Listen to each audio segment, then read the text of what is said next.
The story begins as we see the great hero fighting against the Demon King.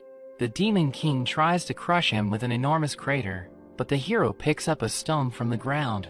He launches it with all his might, and despite the difference in size, his stone pushes the crater back and even destroys it.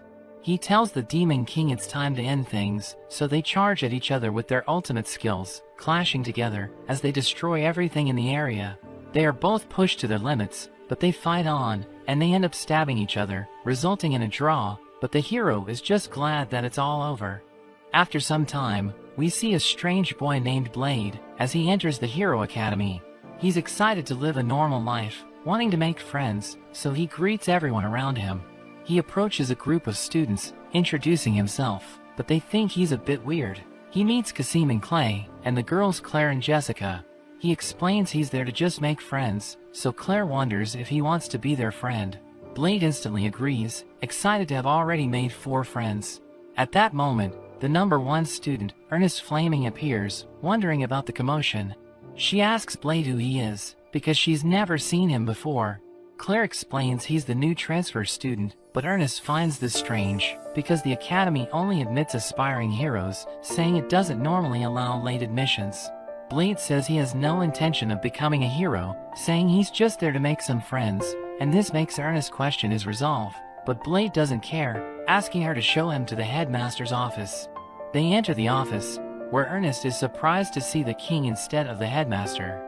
She bows before him, but Blade casually walks forward. She asks the king to forgive Blade's rudeness, and the king recognizes her, knowing she is the top student. He informs them that he will be acting as the new headmaster, causing Ernest to fangirl over him, but he asks her to leave, saying he wants to talk to Blade in private. Ernest becomes upset, wondering how Blade is so friendly with the king, but it turns out Blade is the great hero, and the king wants to help him regain his powers. Blade just wants to be an ordinary guy, saying the Demon King is gone, so he is no longer needed, but the king insists on helping him restore his powers, calling him the great hero. At the training area, Ernest is surprised to see Blade, saying they're having an advanced class, but Blade states that he already took the exams for the lower class, and he was told to join them. She accuses him of using underhanded methods to join the advanced class, saying he shouldn't even be in the academy because of his half-hearted resolve. But Blade tells her that he's dead serious about making friends in the school. Blade goes around, introducing himself to everyone, as Ernest shouts at him to listen to her. He tells her he's listening, patting her head, but she draws her sword, telling him not to do this, and she ends up damaging the wall. A girl tells them that the instructor wants them to assemble, as Blade tells her his name. The girl introduces herself as Sophie, and Blade is happy to meet her, as Ernest calls the instructor, saying she wants to test Blade's ability. The instructor informs her that they have something else planned for the day, but she intimidates him, so he ends up accepting her request. They set up a dummy with enchanted armor, and Ernest claims that all advanced students can slice through it. She wants Blade to prove himself to everyone, saying the advanced class is 3 whole levels different. So Blade adjusts his skills accordingly, using a technique to surround his sword with wind, as he unleashes his Dragon Eater skill, which completely shatters the dummy, and even destroys the wall. His sword falls apart, and Ernest wonders who he is. He sees everyone in bad shape, realizing that he just blew all of them away, but he still claims to be an ordinary person. During their break, Blade sits with Ernest, and he calls on his friends to sit with them, but they refuse to join him, so he wonders what's wrong. Ernest reveals that the table is reserved for her, saying everyone is scared of her. As Blade gobbles up his food, Ernest takes back what she said about him, but he can't even remember what she said, so he tells her not to bother. He thanks her for helping him out, telling her they're eating together, so he considers her as his friend. This makes her blush, saying she doesn't mind being his friend. That evening, Ernest thinks about Blade, and she is happy because she just made her first friend, but her sword suddenly starts shaking. In a flashback, we see a young Ernest as she approaches the demon sword. A voice orders her to surrender herself, and she touches the sword, causing her hair to turn red, and since then, she has been hearing voices in her head, ordering her to destroy everything. She has a duel with a boy named Leonard, who charges at her with his lance, but she easily deflects the attack, sending him flying. It's Sophie's turn to fight her, and she is able to go toe-to-toe with Ernest, but she starts using her fire skill, so she jumps away, admitting defeat. Ernest is about to fight Blade, but she feels a strange energy, causing her to collapse. Blade takes her to the infirmary, where the doctor informs him that Ernest has a curse, so there isn't anything she can do for her. Ernest regains consciousness, unable to remember what happened, so she wonders if she did something awful. Blade tells her that she just fell unconscious, and the doctor advises her to rest longer, but she quickly gets back up, wanting to leave right away. The doctor is against this, but Blade volunteers to look after her, so he carries her around, but she starts walking on her own as they see the other students, and she tells him not to tell the other students about her condition. Blade browses the Academy's database, and he learns about the demon sword called Asmodeus, so he approaches Ernest, telling her he knows about her sword's secret. We learn that Asmodeus grants the owner tremendous power, but it has a will of its own. Ernest reveals that she saw the sword under her family's custody, and she laid her hands on it when she was 6 years old, causing the demon's will to flow into her. She's been resisting the urge to destroy everything, and Blade suggests getting Asmodeus to acknowledge her as its owner, but she's afraid that the demon will come to life if she fails. But Blade assures her he will cut it down if that happens. So that evening, she implores Asmodeus to form a pact with her, challenging it to test her strength. A pillar of fire surrounds her, and Asmodeus appears before her. As they prepare to fight, a demon emerges from the pillar of fire, wanting to destroy everything, but Blade easily takes it out. Ernest feels assured that Blade is there to back her up, and she brings out her sword, charging at Asmodeus as he breaks his seal, unleashing an energy beam. Their powers collide, and the pillar of fire suddenly disappears, as Ernest comes out on top. Blade catches her as she falls, and they are both happy that she made it back. The next day, Blade has a duel with 2 students, and he defeats them without even lifting a finger. Ernest tells him to at least draw his sword, saying he should respect his opponents. She asks Blade to look after Sophie, and she reveals that Sophie is always alone, but she obeys any command she's given. Sophie doesn't take any spontaneous action, but since she introduced herself to Blade, Ernest thinks he will be able to handle her. Blade approaches Sophie, saying he wants to help her with her training, but Sophie reveals that she was only taught to use her fists. Blade wants to teach her how to use a sword, and she tries wielding it, but she can't even cut through the dummy. He teaches her how to use the sword as an extension of her body, and he demonstrates it, cutting through the dummy with ease. She quickly gets the hang of it, wondering if she will be able to beat Ernest, but Blade tells her that getting to her level won't be easy. She throws the sword, taking Blade down with her hands, and she tells him that her body is stronger. She wants Blade to teach her something else, and the next day, the king asks him about his life in school. Blade tells him that he made some friends, mentioning Sophie as one of them. The king says that Sophie is strong, but she is still incomplete, saying she was created with the goal to surpass him. He tells Blade about the artificial Great Hero Project, where an organization took a human that showed aptitude, and tried to artificially manifest the Great Hero's powers. He adds that they cloned the human multiple times, so that they could perform countless experiments. The king reveals that Sophie's real name is Sophitia Femto, and she is the 12th clone of the human named Sophitia. She was treated as an object while she was being experimented on, making Blade upset, but the king tells him not to worry, because he already put an end to that organization. Blade realizes that Sophie has been robbed of a normal life, blaming himself for what happened to her, so he wants to help her get a normal life, but he doesn't even know what it's like to be ordinary, so he approaches the doctor, asking her what a normal life is, and she tells him it has something to do with youth. He then asks Leonard about the meaning of youth, and the first thing that comes into his mind is love. He approaches Jessica and Claire, asking them about what people do when they're in love, and Claire tells him that lovers go on dates together. Blade visits Ernest, asking her what a date is, and she tells him what lovers do during dates, but she thinks it's too early for them to go on a date. He quickly dashes off, saying he's off on a date, as Ernest wonders who he will be dating. Blade barges into the girls' dressing room, asking a naked Sophie to have a date with him, and she agrees to this. Later, we see Blade's friends spying on him as he meets up with Sophie, who knows nothing about dates. Blade tells her to leave everything to him, as he gives her the precise time for everything they will be doing during their date, but Sophie points out that they are already behind schedule, so he panics, wondering what they should do. Sophie tells him they should just start moving, and they enjoy their time together, as Blade's friends continue to spy on them. They reach an arcade, where they play a punching game, and they end up breaking the machines, so Blade's friends offer to pay for it. They share a tropical drink, with their cheeks touching as they drink it. Ernest can't stand watching them, calling them filthy animals, so her friends give her a parfait, which she finds delicious, but as she gobbles it up, they realize that the duo is now gone. Blade checks out their plan, and he realizes that they are behind schedule, but Sophie tells him not to worry because they can take a shortcut. They scale the wall, and jump to the sky, leaping around the town to reach their destination. They arrive at a legendary fountain, where Sophie reveals that she had fun with him. She asks Blade why he is doing this, and Blade tells her that it's because they're friends. Sophie thinks that friends shouldn't keep secrets from each other, so she tells him that she is not an ordinary human, because she is an incomplete test subject created to be an artificial hero.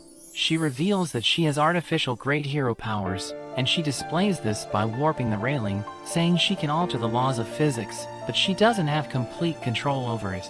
She can also increase her body weight, but she tends to overdo it, and she can even stop time for 10 seconds.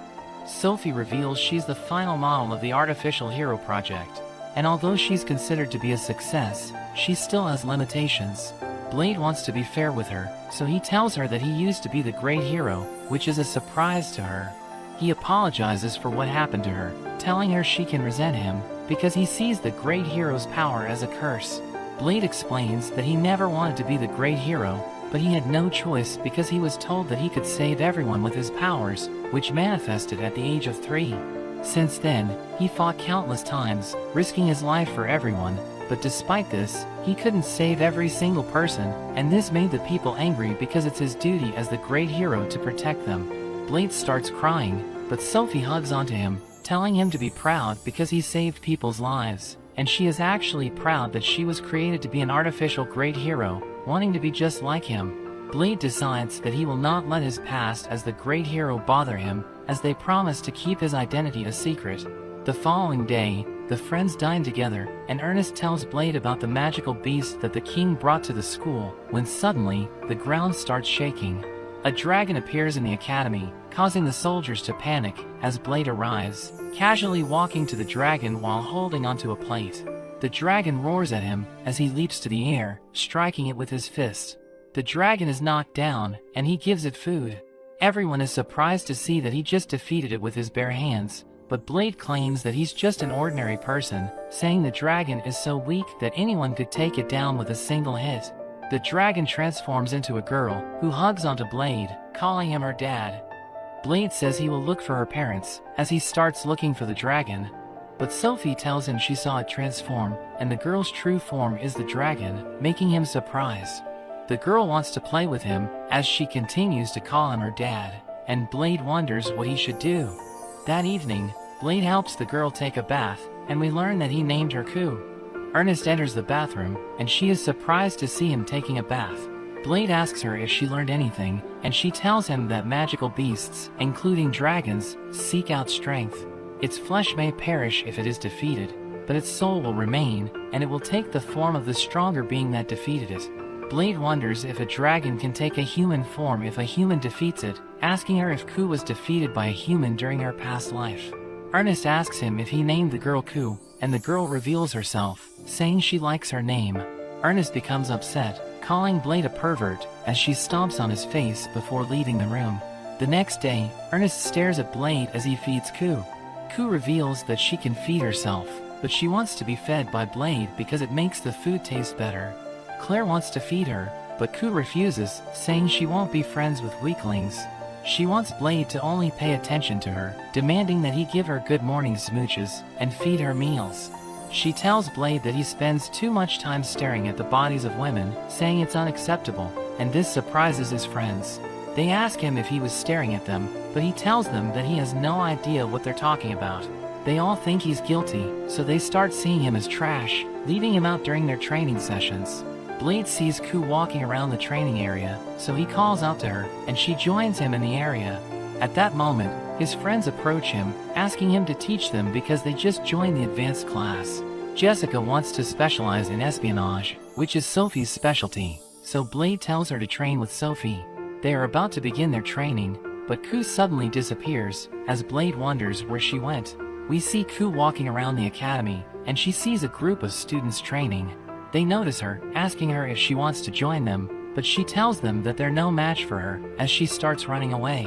Ku bumps into Blade, and she tells him that she's starving, so Blade treats her to some food. While Ku is asleep, Blade talks to Ernest, telling her that dragons are tormented by parents after they're born, so dragons recognize the first stronger being they encounter as their parent. Blade thinks that Ku has been alone since she was born, so she'll be truly alone if he stops acting as her parent. Ernest realizes that he's serious when he decided to take care of her, and she calls out to Sophie, who was listening to their conversation. Ernest reveals that she ran into her while she was heading to his room, saying she's worried. Blade assures Sophie that things are going well, and they return to their rooms, but Blade realizes that Ku isn't there.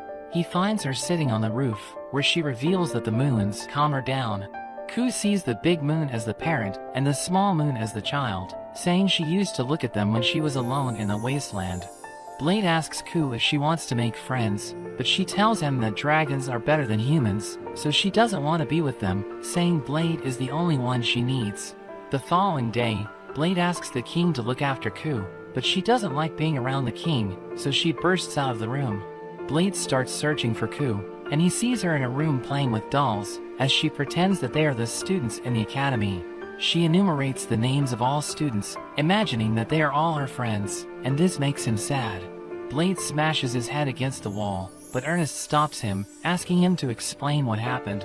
He tells Ernest that Ku needs friends, but he thinks it's impossible because she looks down on humans, knowing they need to defeat her first. Ernest tells him that he can't fix this by himself, so she suggests asking for help. They go to the training area, where Blade asks for a favor from everyone, telling them to defeat Ku, but the students know this is a difficult task. He begs them to do this, and Ernest reveals that she will be fighting alongside them. At that moment, their classmates arrive, saying they're also worried about Ku, so they request the students to join in the fight against her.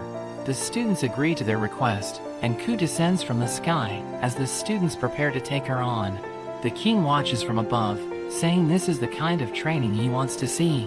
His servant wonders if a dragon will acknowledge defeat if it's taken down by a large group of humans, and the king tells her that dragons see humans collectively, so it's still considered a fair fight. We learn that when the humans captured Ku, she was caught in a trap, so she wasn't able to fight them, but Blade tells her that things are different now, telling her to see how tough humans are. Ku breathes fire, as Ernest pulls out her sword, telling everyone to prepare for battle. Ku attacks with her tail, causing all the students to run, but Ernest lands an attack on her, telling the other students to remember their training. The students get into formation, attacking her blind spot, and the king enjoys the show, but the king notes that their attacks won't be enough to get through a dragon's scales. Ku blows some of the students away, and things aren't looking good for them, but Sophie lands a punch on her, and Ernest attacks with her demon sword. The king thinks it's not enough, but Blade says it was just a distraction, and Ku falls into a pit. The king says it's not fair to use traps, but Blade claims that it's fair, since the trap was created during the fight, and we see Leonard dug the hole while the other students were distracting Ku. The students charge at Ku, and Ernest prepares another attack, but Asmodeus struggles from the constant use. She tells him not to be a wimp, and she attacks Ku again. Ku starts to fly, but Ernest knocks her right back down. Sophie uses her gravity manipulation, delivering a decisive blow, and Blade tells Ernest to end it. Asmodeus has had enough, but she charges up all her power, and the other students all join hands, giving her all their power. Ernest creates an enormous flame, and she delivers the finishing blow. Ku turns back to her human form, and she starts to cry thinking that she's weak. But Blade tells her it's not that she's weak, but that humans are strong, so she should be friends with them. She asks them all to become friends, and they all happily agree. A few days later, we see them all having lunch together, and the girls take turns playing with Ku, finding her adorable. Blade notices that Ernest seems different, and his friends start to panic. They try to pretend there's nothing wrong, but Blade points out that Ernest seems to have gotten fat. She is devastated hearing this, and she runs off saying they are done, but Blade doesn't know what he did wrong. 3 days later, Blade is depressed, because Ernest has locked herself in her room. He worries that they are no longer friends, so he wants to apologize to her, but his friends mention he doesn't even know why Ernest is mad at him, so he will only make her more angry. They decide to go along with him, knocking on her door, but she doesn't respond. Jessica picks the door, and they let themselves in. They see Ernest on the floor, and they think she's crying, but Ku suddenly rushes over to her. They turn on the lights, and we see Ernest is actually stuffing herself with sweets. She explains that ever since the fight against Ku, she started getting hungry all the time, and she ended up getting hooked on desserts. Blade asks her if they are still friends, and Ernest says that they are, but she didn't want him to see her like this. Blade is relieved hearing this, and he prepares to leave, but the girls drag him back, saying they need to help Ernest. He doesn't know how to comfort her, so Jessica tells Leonard to show him how it's done. Leonard swears he will be devoted no matter how fat she gets, but Ernest just punches him away. Blade gives it a shot, telling her that her friends are there for her, so she can rely on them, and Ernest decides to give it a go. We see them going for a run, but Ernest struggles to keep up. They help her with other exercises, and she only gets a tiny plate for lunch. Jessica tells her she needs to cut her calories, but Ernest just wants to eat. She spends time sweating it out in the sauna, but after everything, when she checks her weight, it hasn't gone down at all. The next day, Ernest decides to try something more drastic. She uses the power of her sword, offering up her flesh as power, and she is covered with flames. Her friends arrive, wondering what's going on, and Blade tells them to believe in her. She gains a new form, and Asmodeus speaks to her, saying she has achieved an undying body that's immune to physical attacks, and he wonders who they are fighting, but Ernest tells him she did it just to burn off her fat, and Asmodeus is stunned, but he notes that this form consumes 1,000,000 calories per hour. Ernest is glad she doesn't need to work out, but she reaches her limit, and she starts to get hungry again. She starts to lose control, charging at her friends to eat them, but Blade unleashes an enormous gust of wind, overpowering her, and she returns to normal. But not long after, they see Ernest is fat again, stuffing herself with sweets. They're all disappointed in her, but she claims she can just turn into a demon again, so it's not a problem. In the infirmary, the doctor tells Blade that he's making great progress, revealing that he's currently at 30% condition. Blade asks her if he can now use his powers, but the doctor explains that he will die if he uses 30% of his full strength. As Blade walks around the academy, he stumbles upon Claire, who introduces him to her friend named Maria, and Blade remembers her as a clumsy student who can't even throw fireballs in the right direction. Maria joins Blade's group at the dining table, and she asks them to kill her if she loses control of herself. She explains that a powerful magical beast exists inside her, as she accidentally shatters her cup, saying this is what happens when she loses control of her strength. Maria states that she was able to control her strength, but she's been having issues with it recently. Maria is afraid that the beast will destroy everything, knowing she needs to do something, and they all agree to help her out. They take her to the training area, which they surround with a magic barrier, as Blade tells Maria to unleash her full power. Maria doesn't want to do this, but Ernest states that Blade has saved her before, so Maria decides to have faith in him. She removes a limiter on her arm, shattering the ground as it falls, and she reveals that it limits her powers by half. She proceeds to remove the limiters on her other limbs, and she shows them her pendant, saying it restricts her power to 1/10. But before she could remove it, the chain breaks, as a powerful wind surrounds her, transforming her into a demon, and a mark on her forehead appears, as she claims to be the Demon King. Blade knows this isn't true, but the mark on her forehead is identical to the one that the Demon King had. Ernest uses her full power, trying to attack the demon, but she is blown away with just a gust of wind, sending her crashing into the ground. Leonard charges at the demon with his lance, but with just a flick of her finger, she sends Leonard flying. Sophie manages to grab the demon, using all of her energy to cast an immobilization spell, but it's not enough to hold her. Ku unleashes a powerful fire breath, but the demon just absorbs it, and she throws it right back at Ku, exploding upon contact, and instantly defeating her. With all of his friends defeated, Blade strikes the demon, but it does nothing, and she realizes that Blade is holding back, because he hasn't even unsheathed his sword. She threatens to kill him if he doesn't fight seriously, as she blows him away with a gust of wind. Blade unsheathes his sword, trying to fight back, but she easily parries his attacks.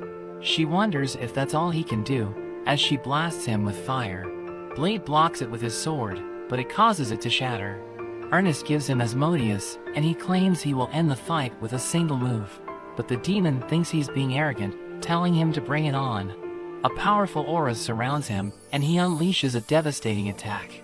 The demon blocks it with her barrier, but it starts to crack, and she soon realizes it isn't enough, wondering who she's fighting. Blade claims that he's just an ordinary guy, and he shatters her barrier, allowing him to defeat her. His skill causes a massive explosion, which even destroys the magic barrier surrounding the area. Blade is happy that everyone survived, but he suddenly collapses. He wakes up in the infirmary, where the doctor reveals that she was worried about him because he almost died. Blade promises to be more careful, and the doctor reveals that his friends are fine, saying even the demon survived.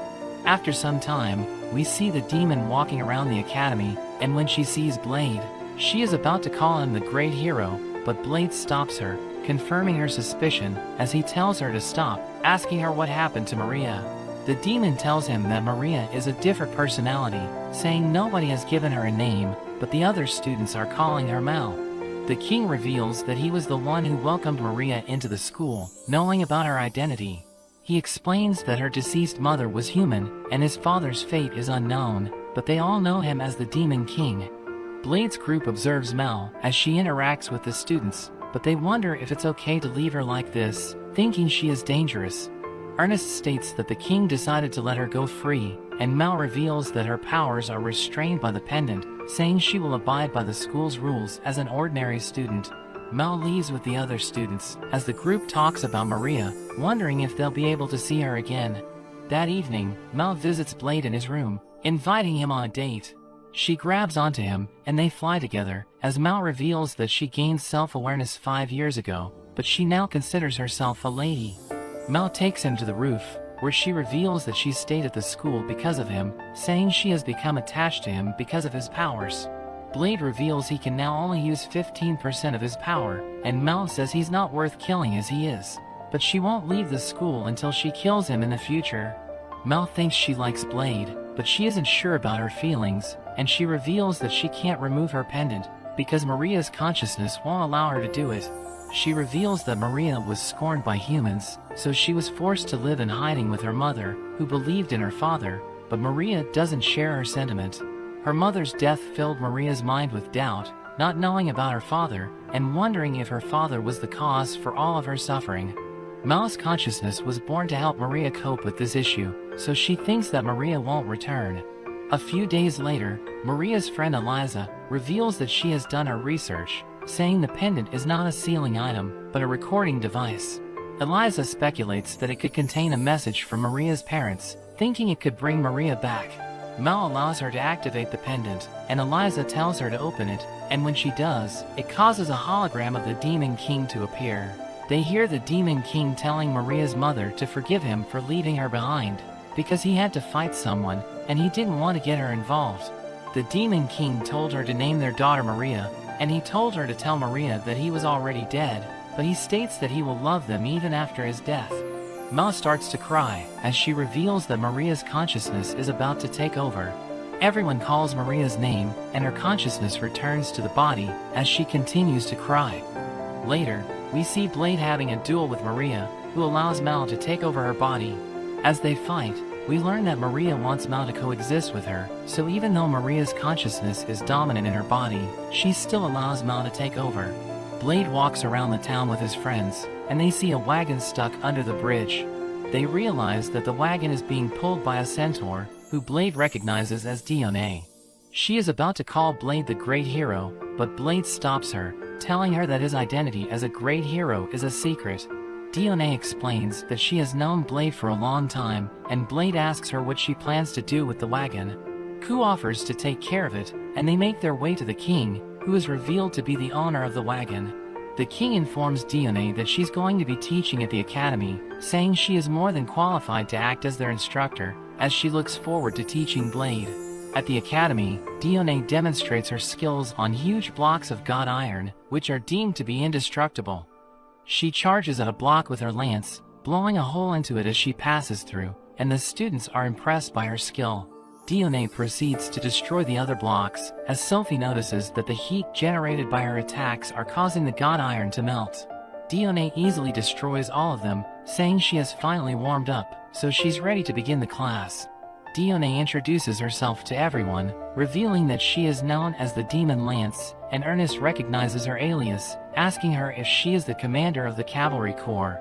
The class is surprised to learn that someone so accomplished is going to be their teacher, but Dione tells them that she's nothing compared to the great hero. As they take a bath, his friends start asking Dione about her relationship with Blade, wanting to know what Blade was like in the past. Jessica starts patting her back, and this makes Dione feel good, causing her to make weird noises. Blade hears the noise, so he enters the ladies' room, and this makes Ernest upset, but Jessica tells her not to worry, because Blade is mentally similar to a 5-year-old. Dione reveals that Blade was 5 years old when she first met him, saying he used to be as fierce as a wild animal. She tells them that Blade tried to eat her in the past, back when she was so much weaker. After that happened, she trained to become stronger, allowing her to join forces with the great hero.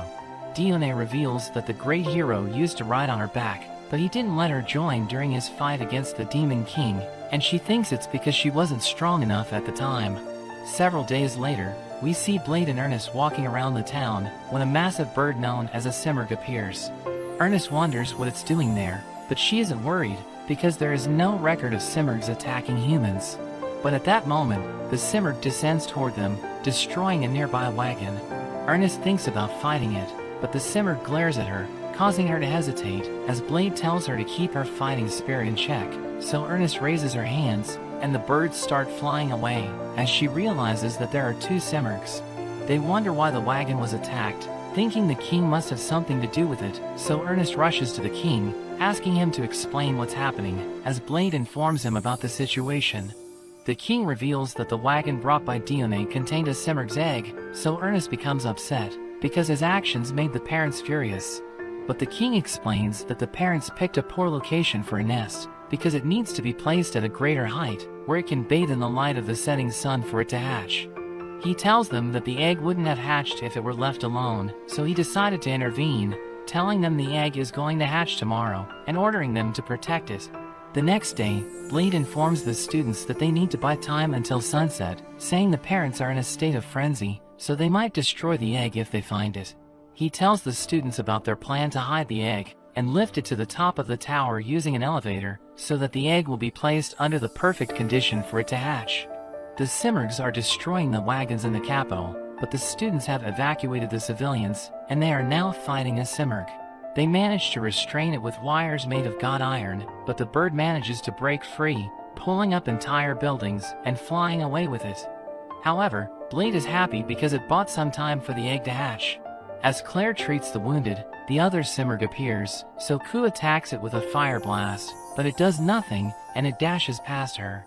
Maria allows Ma to take over, attacking with lightning, but it isn't enough to defeat the bird, so Ernest consumes all of her energy to use the flame of Asmodeus, dealing considerable damage.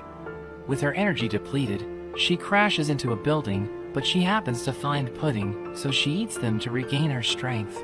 As the sun is about to set, they lift the egg using an elevator, but it malfunctions, causing it to stop, as a Simurgh makes its way to them. Blade starts scaling the tower to reach the egg, but he is struggling because he can only use 15% of his strength, so Dione helps him, allowing him to ride on her back. She reminds Blade that he's no longer alone, and he tells her that he now has plenty of friends, considering Dione as one of them. They reach the egg, but Blade struggles to lift it, so Dione comes up with an idea, telling him to hold it tight, as she lifts him up and pushes him to the top of the tower. The king welcomes them to the finish line, but a Simurgh approaches them, and the king states that it's his time to shine. He tells the Simurgh that his name is Gilgamesh Soulmaker, saying he is about to pay it back with new life, as his assistant explains that a Simurgh once saved his life, and he is doing this to repay his debt. However, the Simurgh appears to be angry, and it flicks the king away, causing him to bounce off the egg. The egg is pushed to the side, so Blade struggles to save it.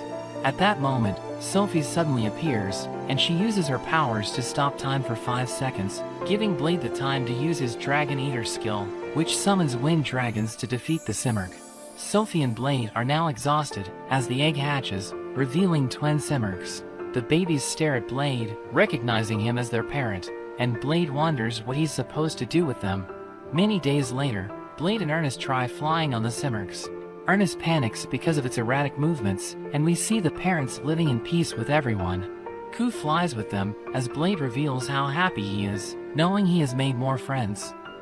On a dark and gloomy day, we see Blade as he walks through the academy hall with a bloodied sword.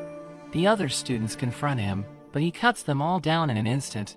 He reaches Sophie, and she reveals she has always wondered what would happen if she went all out against him. She uses her power to freeze time, landing multiple simultaneous attacks, but when time resumes, Blade is unaffected.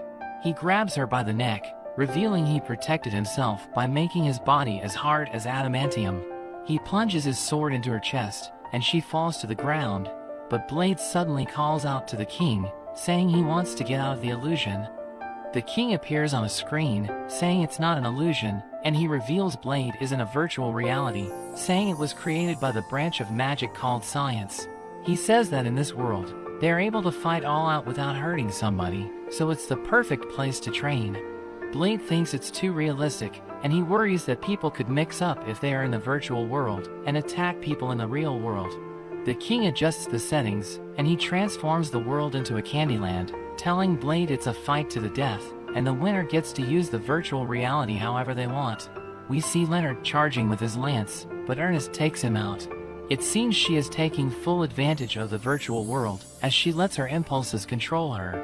As Blade walks around, he sees Clay fighting against Jessica, and Cassim fighting against Claire. Jessica gets pushed back, and the boys tell them to just give up, because they have never lost against them in a fight. But the girls refuse to give up, and Jessica manages to take out Cassim, while Claire smashes Clay with her mace. Ernest approaches them, and it seems she's after Blade. She charges at him like a psycho, but Blade slashes rapidly, blowing everything away. Blade wakes up, and the king announces that he was the last man standing. Claire and Jessica note that they couldn't even see his attack, and Ernest cries as she reflects on her unhinged behavior, but the king laughs, calling her entertaining. Ernest is not impressed, and Blade starts using the virtual reality machine. The king sees him adding the strongest monsters into the world, and he thinks it would be tough even for the great hero, but Blade ends up plugging the king in instead. The king is terrified as he goes up against all kinds of monsters, and Blade tells the king's assistant to keep reviving him if he dies. Blade enjoys his lunch, and we see that Clay and Cassim are depressed. Ernest wonders what's going on, and Blade tells her how they were beaten by the girls, saying that they probably got complacent with their skills and neglected their training. After lunch, Blade sees a flyer for a new hot spring, and they find Dione digging outside. She welcomes them in, and they all take a relaxing bath together. Blade notices that Ernest is missing, and Jessica thinks she has something against the hot spring, but Ernest appears from behind a rock, revealing she isn't a fan of the mixed bath. We see Clay and Cassim are still depressed, and the girls try to tell them that they just got lucky, but Ernest can see they are just rubbing salt in the wound. Claire apologizes for winning, but this destroys their egos, and they run off in tears. At night, Blade checks up on the two of them, but they think he wouldn't understand since he has never lost. They reveal that they are in love with the two girls, and it's the reason they feel so bad about losing. Ku suddenly bursts in, saying all they need to do is get stronger, because girls like guys that are strong, and she tells them that Blade can train them. Meanwhile, the girls have a girls' night, and Jessica wonders what they should do about Cassim and Clay. Claire suggests throwing a fight against them, but the others think that would only make things worse. Ku suddenly appears, saying that guys like strong women, and she tells them they should get even stronger, but it seems the girls aren't really into them like that. Cassim and Clay undergo Blade's training, and he makes them do all kinds of crazy exercises. The next virtual reality class arrives, and the guys think about confessing to the girls if they win. They prepare to have their rematch, and Blade tells them to begin. As they start to fight, the girls rush at them, but we see the guys have learned how to use their spiritual energy, and they push the girls back. Blade says he helped them recognize it, but it seems the girls are also able to use it, after learning from Ernest. Claire takes Cassim out with her mace, while Jessica freezes Clay, and she finishes him off with lightning. After the fight, the guys thank them for not going easy, and they swear to get even stronger. Cassine wonders about Jessica's ice and lightning attacks, and she reveals she learned them thanks to Sophie and Maria. Clay thinks they were ganged up on, but Ernest steps forward, saying they had training from Blade. She goes on to ask them why they need to be stronger than the person they like, saying it's a ridiculous requirement, because she knows she will never be stronger than Blade.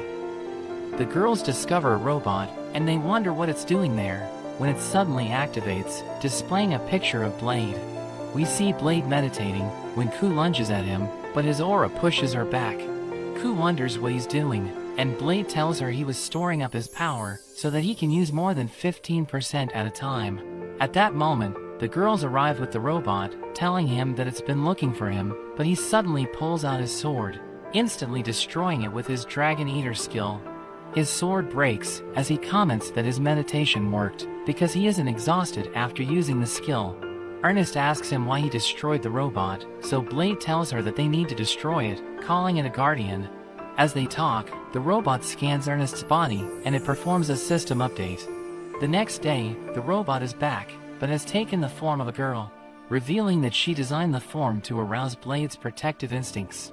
Blade asks her who she is, but she prepares to attack him, so he strikes first, sending her crashing into the wall. Ernest beats him for attacking a girl, wondering what he's thinking, but Blade tells her not to worry. After some time, the girl recovers, and Blade wants to destroy her right away, but Ernest stops him, saying the girl isn't dangerous. However, Blade isn't convinced, knowing how dangerous guardians can be. The girl reveals that she was given an order to destroy him, and she is currently observing him to gather more data. Claire asks her if she wants to join their class, calling her Iona, because she sees the name on her chest, but the girl reveals that it's read as 10NA, and it's actually her identification number, but Claire insists on calling her Iona. Iona isn't interested in joining their class, but Claire tells her that they will help her come up with a plan to defeat Blade, and Iona agrees to work with her. They discuss how to defeat Blade, as Claire asks Iona why she is after him. We learn that Blade entered the area she was guarding, which was the Royal Library where he learned about Asmodeus. Iona reveals that Blade destroyed her multiple times, but Blade tells her that she always attacked him first, so he had no choice but to fight back. The girls condemn Blade's behavior, so he starts walking away. Sophie follows him, and Blade tells her that he only broke into the library because of his duties as the great hero. We learn that guardians keep their souls in a separate location, so they won't die if their bodies are destroyed. Eliza thinks that Iona can't win, because Blade knows that she won't die if he attacks her, so Eliza comes up with a plan. Eliza explains that if they install Iona's soul into her body, Blade will hesitate to attack her, because she is no longer indestructible. At the arena, Blade and Iona are about to fight, but she tells him that she is no longer connected to her mother computer, so she will die if she is destroyed. She proceeds to give him a beating, blowing him away, and asking him what's wrong. Blade is about to use his Dragon Eater skill, but he hesitates, knowing she will die if he uses it, so he uses the skill with his bare hands instead. But it has no effect on her, and she proceeds to pummel him, taking him down, and landing a strike, which shatters the area around them. Blade admits defeat, and everyone celebrates Iona's victory. After some time, Iona explains that she's been trying to reconnect with the mother computer, but it isn't accepting her connection, seeing her as a defective unit, and she doesn't feel secure because she has no supervisor. She wants Blade to be her master, saying the counter will keep ticking if he refuses. Iona reveals that she is going to self-destruct, making everyone panic, as we learn that she will explode in a few days, so Blade tells her that he can be her master. Iona becomes Blade's servant, saying she will obey his commands, but Sophie becomes upset, because Iona is stealing her character traits, so they start competing for Blade's attention. They have a contest to determine who will be able to serve Blade better, and that evening, they watch Blade as he sleeps. Iona reveals that she was always alone, and that Blade was the only person who came to visit her. Sophie was also alone when she was at the lab, saying she was only able to stay linked with the world because of Blade. They realize that they aren't so different, so they start to get along, making Blade happy. The next day, Blade asks Iona to show him the counter, and we learn that she will self-destruct in a few hours. She reveals that serving Blade only slowed down the counter, as Eliza speculates that it must be because Blade is human. Iona tells them that she wants to spend her last moments with them, so they throw a party for her, as Sophie tells her to enjoy the moment, because everyone is trying to make her wish come true, calling her a friend. They enjoy their time together, and after the party, Ernest starts looking for Blade, but he's nowhere to be found. Iona's time is about to run out, so she walks away from the others, and protects them with a barrier. Iona thanks them for helping her enjoy her final moments, saying she now understands humans. She tells Ernest that she is scared, because she doesn't want her life to end, telling them not to forget about her. She bids them farewell, but to their surprise, Iona doesn't self-destruct, so they start to wonder what's going on. At that moment, Blade comes out of the ground, and Ernest asks him why he didn't attend the party. Blade reveals that he went to the mother computer, and begged her to let Iona live. His actions caused Iona's connection with the mother computer to be restored, so she will no longer self-destruct, so they all celebrate.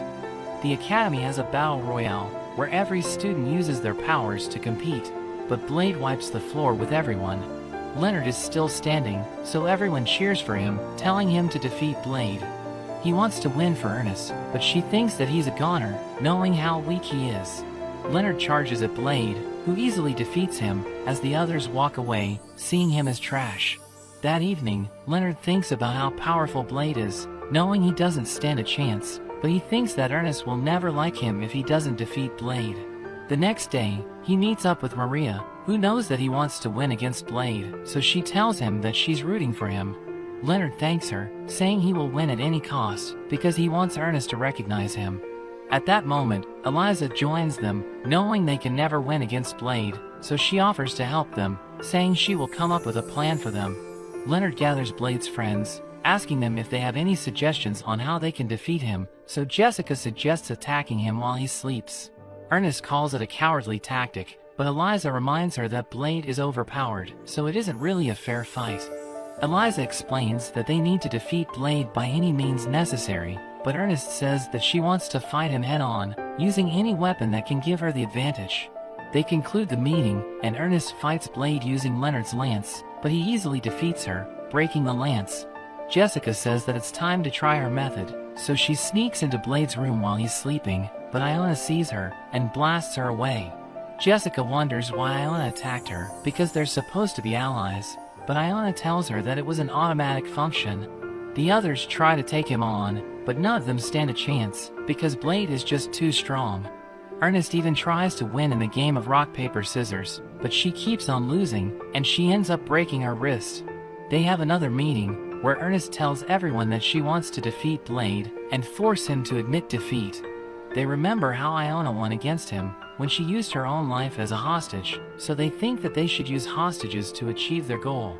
Leonard seems to be against this plan, but Ernest tells him that they can win, and they all decide to go along with it. In the classroom, Blade asks Ernest about Leonard and the others. She tries to play dumb, and Jessica tells him that they are just running an errand. Claire tells him not to worry about them, as 3 masked men enter the room, saying the room is under their control.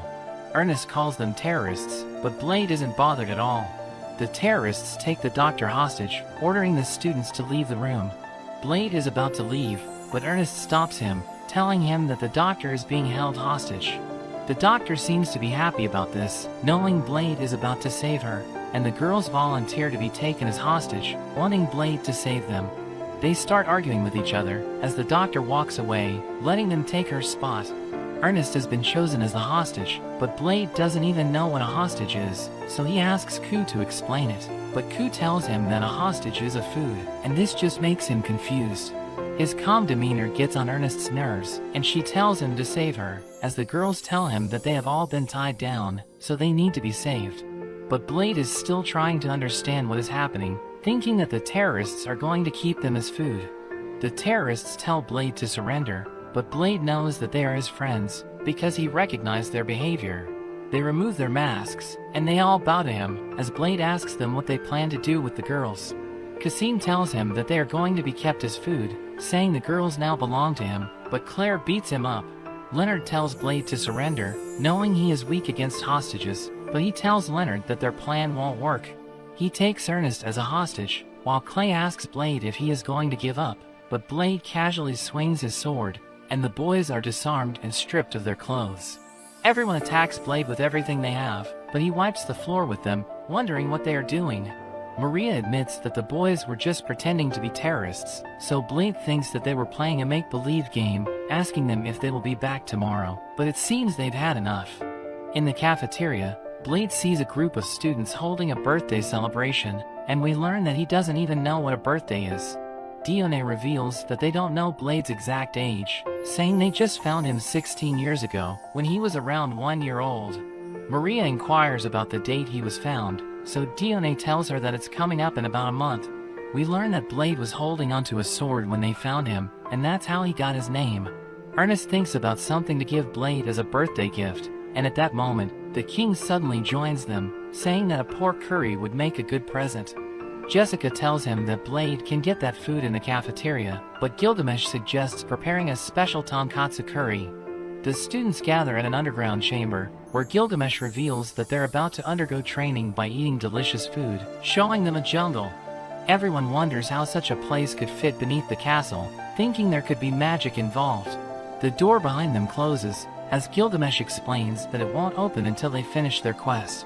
His assistant tells the students to survive until they consume 11 billion calories, and Dione reveals that there are plenty of ingredients around them, but the creatures in the area are violent. The students set up camp, as Jessica lures a monster to an open area, but the creature notices Claire, and it chases her instead.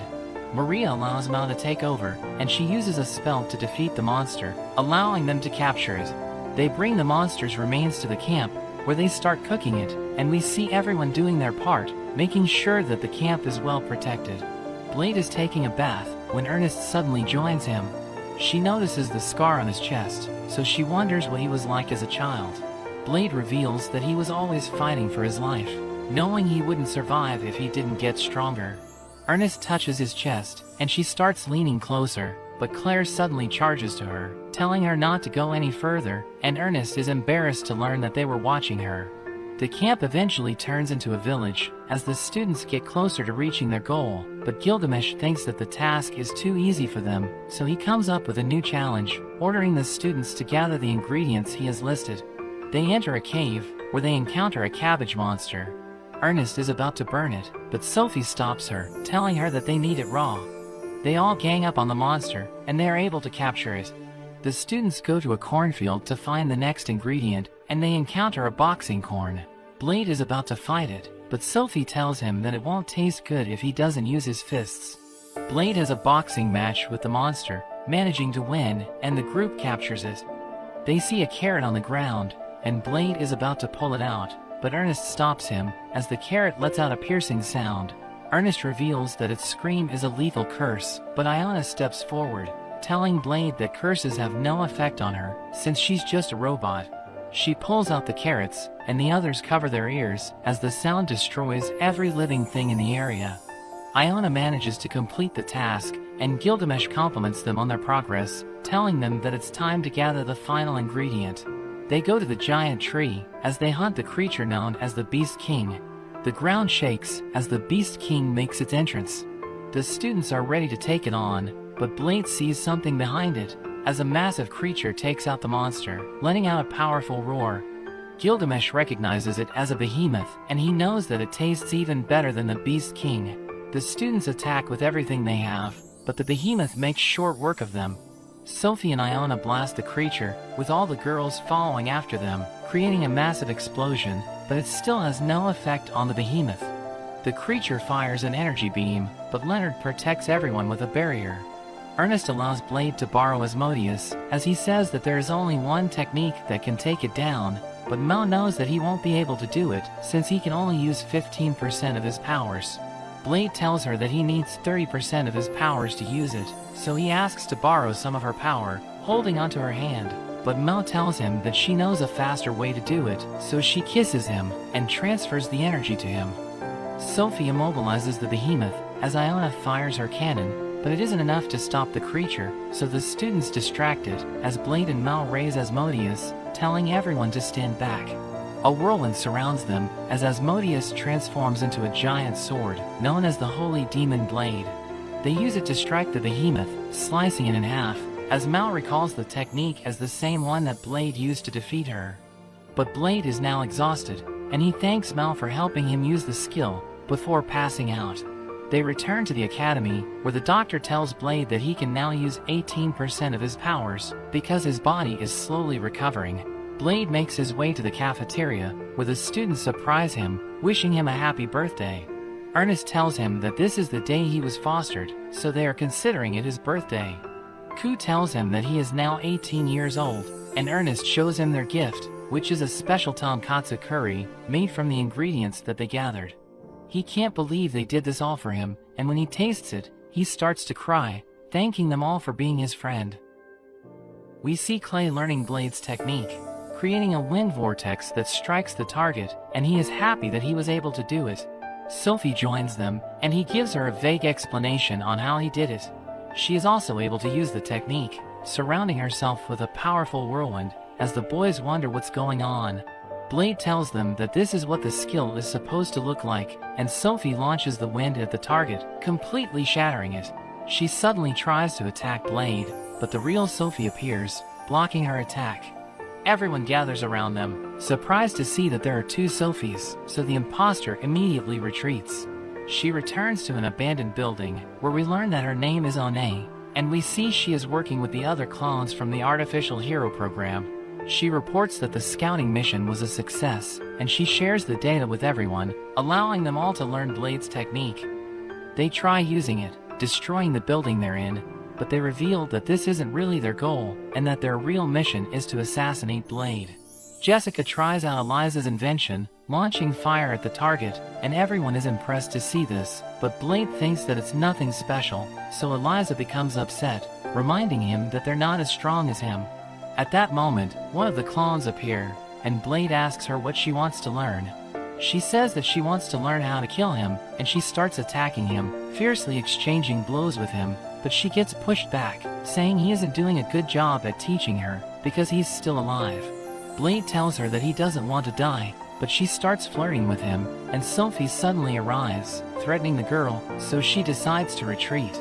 We learn that this is the fourth time that the girls attacked Blade, so they discuss this at the cafeteria, wondering why they are doing this.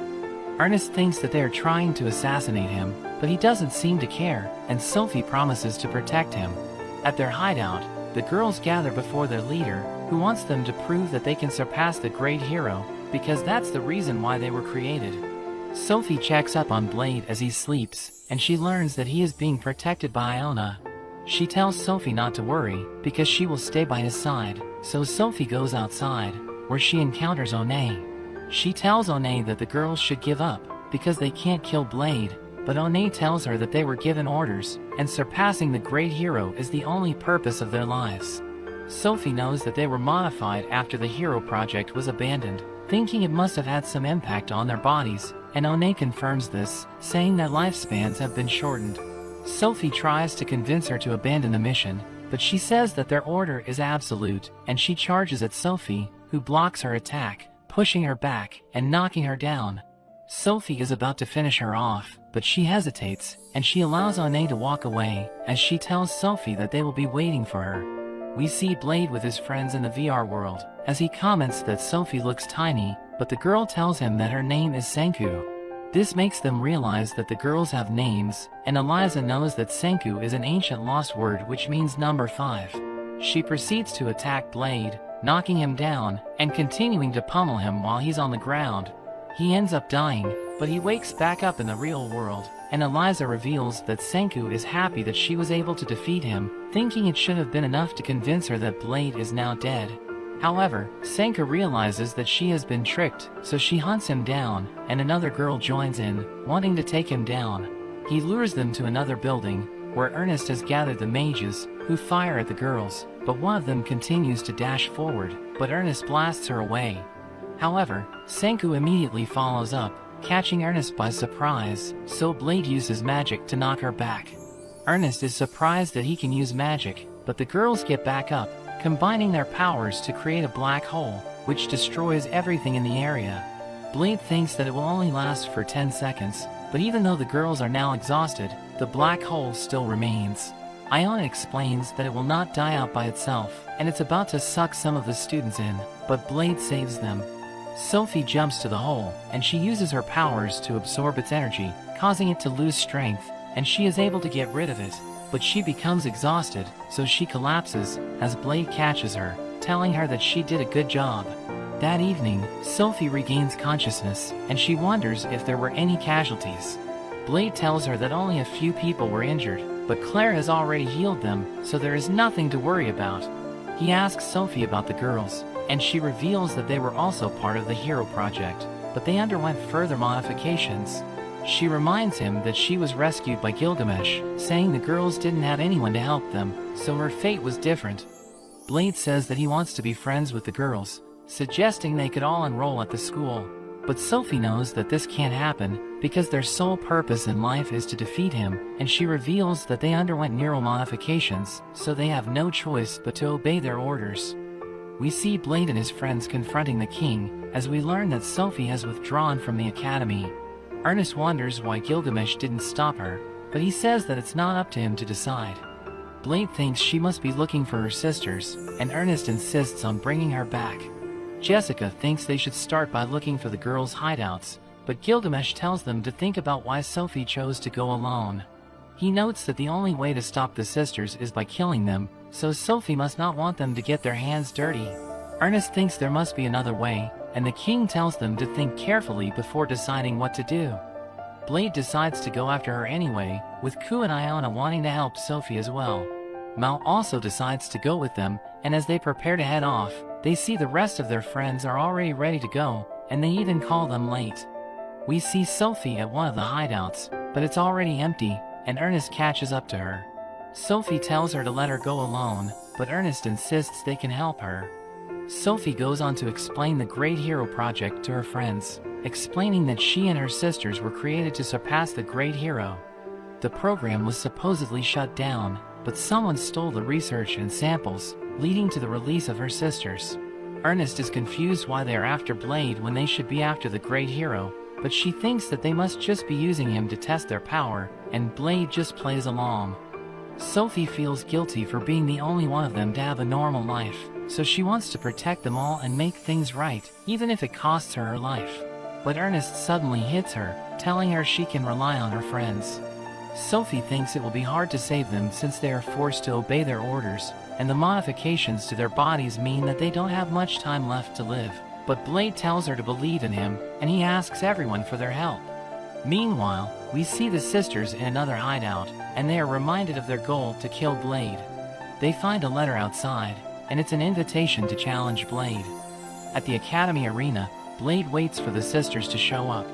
Ernest wonders if they will take the bait, but Sophie is confident because she would accept if it was up to her. The sisters end up showing up, and they tell Blade they are about to kill him. We hear Eliza reminding him of their plan, and we learn he must fight alone because the sisters will just run if anyone else joins in. The sisters immediately rush at him, and Eliza tells him his goal is to deplete their energy so that they can find the person giving them orders and find a way to reprogram the girls. Blade starts to struggle against them, and he even loses his sword. Ernest worries for him, but Sophie tells her to have faith in him. Blade manages to stop them all with a barrier and push them all back. Ernest feels bad for not being able to do anything, but Jessica reminds her there's a way for them to help. Blade recovers his sword, but one of the sisters activates her hero ability, causing everything to turn upside down, and Blade is knocked around. Her technique ends, and Blade falls to the ground, but the girl has also run out of energy. The next sister activates her power, creating countless clones of herself, but Jessica suddenly throws Blade a vial, which he loads into his sword, allowing him to use her power, and he blows the copies away. The girl also runs out of power, and the next sister charges at Blade, but Leonard throws Blade his power, allowing him to create a barrier and block the girl's attack. However, Blade's sword is destroyed, and Senku charges at him. Blade manages to dodge, and he calls out to Ernest to give him her power. She wonders how he can use it without his sword, but she throws her vial anyway. However, Senku interrupts them, and the vial falls to the ground. Sophie quickly uses her power to stop time, allowing her to retrieve the vial and save Blade. Senku prepares to attack with her hero power, but Blade borrows power from Sophie, and he manages to counter it, causing Senku to become exhausted. One is the only one left, and she prepares to finish Blade off, but he still has Ernest's power, and he manages to match her attack. Fire goes everywhere, and all the students panic. As the dust clears, One is still standing, and the sun starts to set.